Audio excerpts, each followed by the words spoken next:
Hello mga ka-plant hunters, this is Teacher Noy and welcome to our YouTube channel. For today's video, I'm going to propagate my Gigantium Blizzard Philodendron again.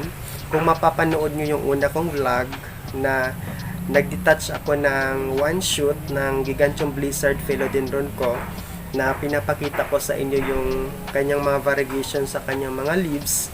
So this is my second time na mag-harvest na naman ako. I'll be detaching the shoots that grow from the mother plant. If you like this video, don't forget to click the subscribe button and hit also the notification bell for more updates to our YouTube channel.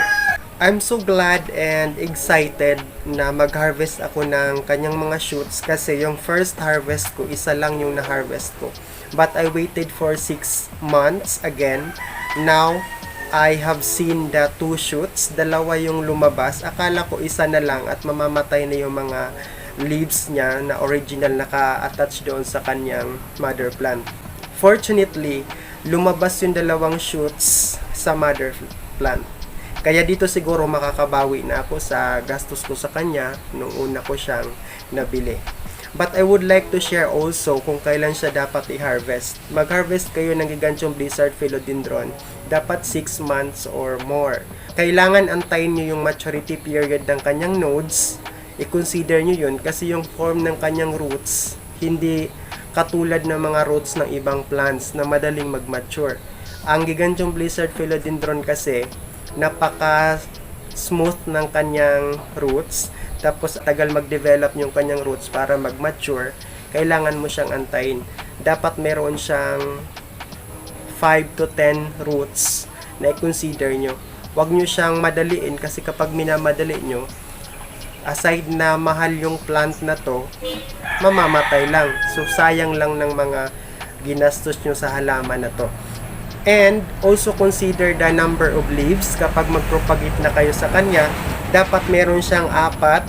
Kailangan meron siyang 4 or more leaves na naka-attach talaga doon sa kanyang node. Yun yung pinakailangan. Kasi yung node ng Gigantium Blizzard Philodendron, meron siyang parang naka-cover na yung parang net na naka-cover doon sa kanyang node. Kaya pag ganyan ng mga halaman, matagal silang lumaki. At the same time, may kamahalan. Kasi very unique yung kanyang form of stem. Nakakaiba talaga. At saka yung petiole niya, napakahaba. Halintulad ng petiole ng mga yung Alocasia albo. Pero yung Philodendron na to, may katigasan ng kanyang petiole. Tapos yung dahon nito lumalaki talaga ng halos, 2 ruler. Tapos yung lapad niya, mas lumalapad kapag maganda yung soil at saka area. And we need also to consider the soil mixture na gagamitin natin sa Gigantium Blizzard. Kasi ang mas gusto ng Gigantium Blizzard na mga soil yung dry. Ayaw niya ng masyado basa. So mahirapan siyang lumalaki. So yung ginagamit ko dito, mas marami yung content ng coco peat na nilagay ko sa kanya. Tapos nag-collect ako ng mga dry woods, yung mga kahoy lang naman sa paligid na na-decompose na din para hindi panirahan ng mga insect, including also the fungus, kasi yung fungus pwedeng sumira agad ng mga plants at mawawala sa isang iglap lang. At haluan natin ngayon ng rice hull, i-try natin para makadrain ng maayos yung tubig.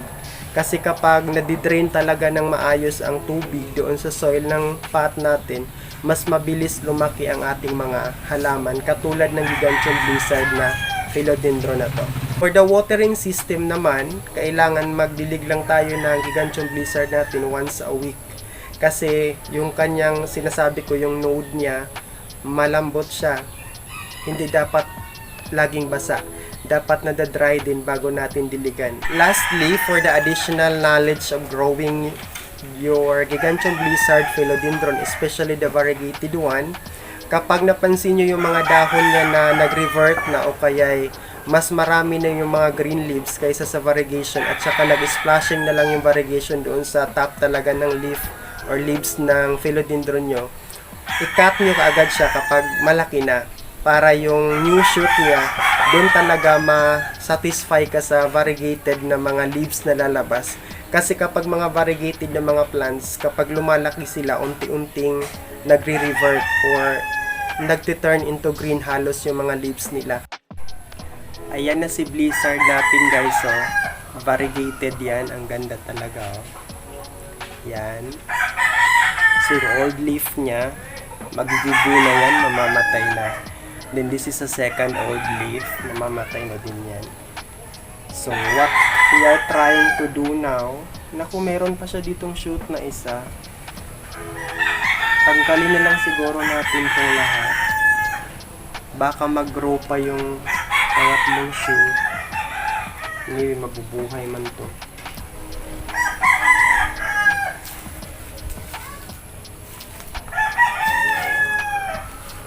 So, unahin natin i-remove dito siya. Here. Cut na lang natin guys. I need my scissor.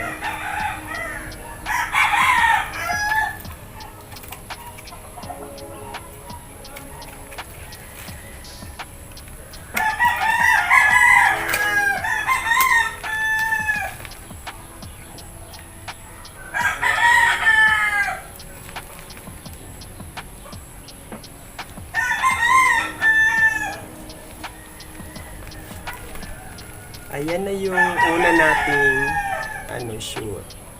Yan, may variegation talaga siya. Madaya lang siya nagbigay ng variegation. Siguro kasi na halos dito na area mainit. Yun yung second natin. Saan natin tututulin yun? We can study first before we will cut.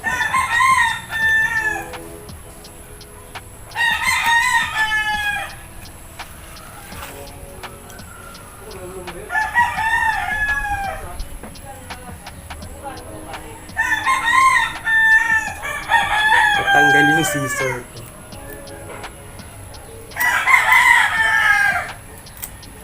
Yung kanyang node kasi para siyang car lang. Yung OB. Ayan. Meron na pala siyang unang roots.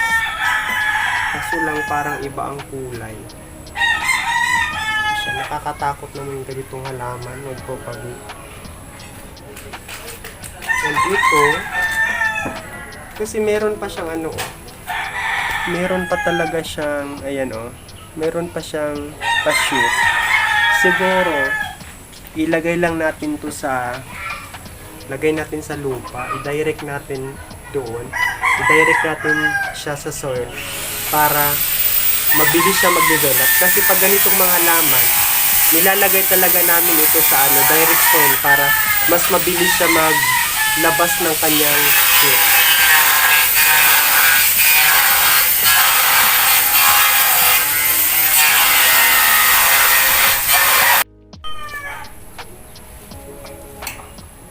Ayan, magmi-mix tayo ng soil niya. Kasi maulan ngayon, mas damihan natin yung rice hull para iinit yung lupa at mabilis yung pagdaloy ng tubig kapag nagdilig tayo o kaya'y bubugso yung malakas na ulan, mabilis madrain yung lupa. Kasi yung rice hull kasi guys, dumidikit siya sa soil talaga, tapos yung compact ng soil niya, binibreak niya into small pieces. Kaya nakakatulong to sa mabilis na pag-drain ng tubig. At alam nyo ba na yung rice hull is also organic fertilizer?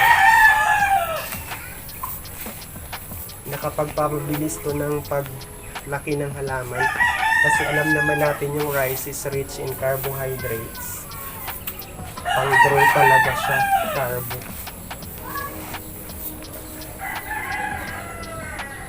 Unahin natin ilagay dito yung maliit. Ito, kasi ito yung ibibinta natin. Naku po, umulan na. Bayan. Matapos yung vlog. Umulan na guys. Bilisan lang natin siya.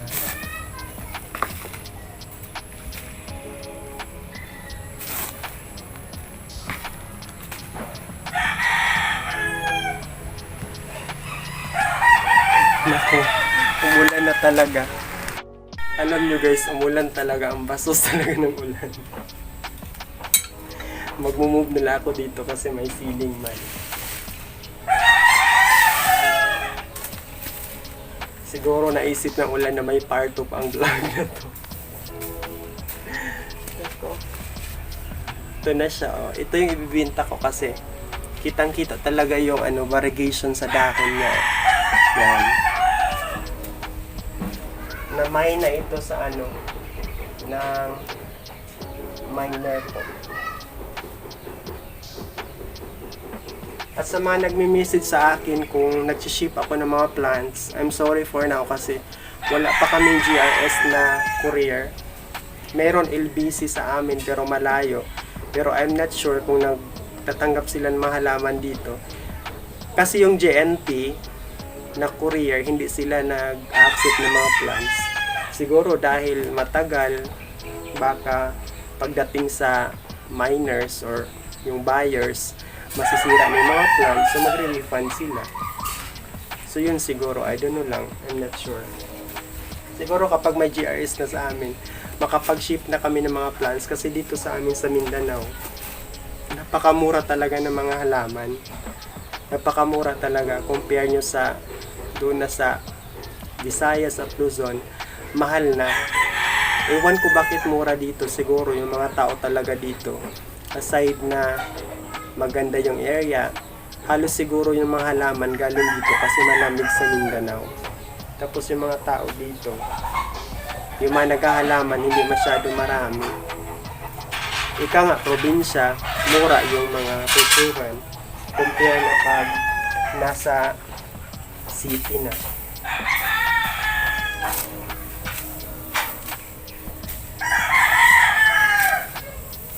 Sinubok talaga ako ngayon ng ulan. So wala pa akong videographer. Sariling sikap ang vlog na to. Guys, huwag niyong i-skip yung ads kasi doon lang naman kami kumikita sa ads. Wala nang iba kapag na-skip yun. Walang kita yung aming vlog. So yun lang. At huwag talaga kalimutang mag-subscribe. Tapos i-share nyo din yung aming mga ginagawa para makatulong din tayo. Maingay talaga yung cleaner doon sa likod. Nilagyan ko sa ilalim ng coco peat para siya yung mag-protect ng butas ng pot sa ilalim para hindi matambakan ng lupa yung hole, yung butas, para maka-drain ka agad yung tubig na galing sa ulan o kaya yung ididilig natin. Kasi kapag hindi yun nilagyan ng coco peat, tinatambakan talaga, naninigas yung lupa, so hindi makaagos agad yung tubig. Ito na. Yan o, ito yung sabi ko sa inyo na yung kanyang, yung node niya, meron talaga ito o, yung gingit sa amin yung tawag. Yung makikita natin sa niyog, yung bumabalot sa katawan nila. Tapos kapag tumaas na, nahuhulog sila. Yan o, gingit. May tawag nito. Limutan ko na.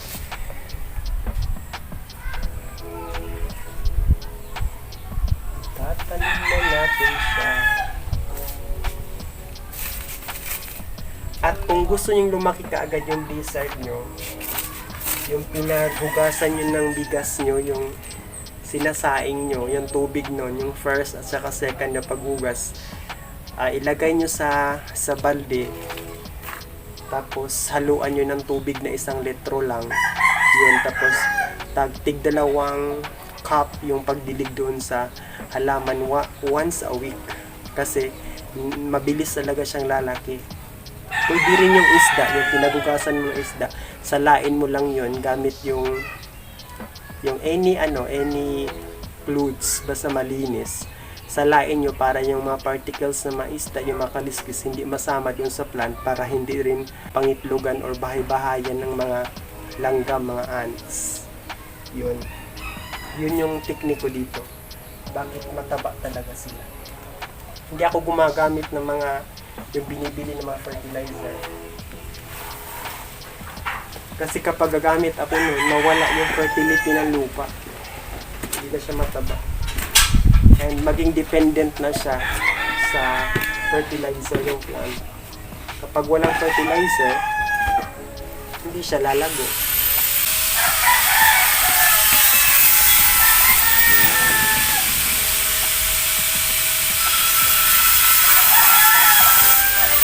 Yun yung rice salad. So kapag maulan, nag-change kami ng soil ng halaman kasi pag hindi ka mag-change, magra-rotting yung mga roots.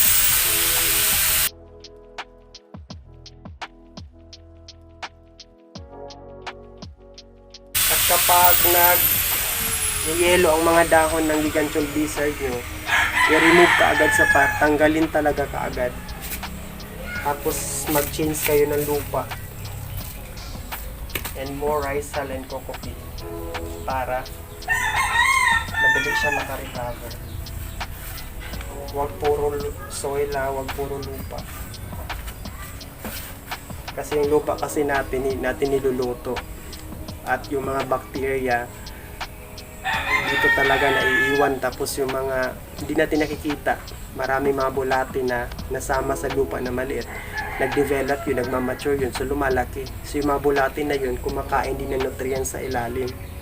Minsan kinakain pa nila yung stem. So yun yung dahilan sometimes magyayelo yung mga dahon at namamatay ang ating halaman. At hindi na natin siya diligan kasi basa yung lupa na ginamit natin. So ito yung first natin. Ganda oh. May buyer na nito guys. Sold out na to. At ito hindi pa to sold out. Gagawin ko tong mother plant para may kasama yung isa doon namin sa north na area. Ayan, naripat na natin siya. Ngayon para sa kanyang final look, ipapakita ko sa inyo. Tapos i-compare natin yung Gigantium Blizzard doon sa likod para makita yung difference. Ito yung second harvest, yung first harvest. At bakit nag-green siya? Kasi kapag nag-green siya, nagre-revert. Pero bumabalik naman yung kanyang variegation kapag pinutol natin. Yun. Ito na si Blizzard natin. Yung first na Blizzard and this is the second one. So first Blizzard and second Blizzard. Yan. Ganda talaga nito guys eh. Kaya siguro mas mahal to kasi matagal lumaki at the same time yung dahon nito halos 1 metro yung petiole niya, tapos doon pa sa pinakadulo yung dahon, tapos lumalaki para siyang heart shape. Ito na yung una kong harvest. Yan. Yan yung mga nag-full variegation kaso nalulusaw. And this is the new leaf that unfurled. Ang ganda guys, diba?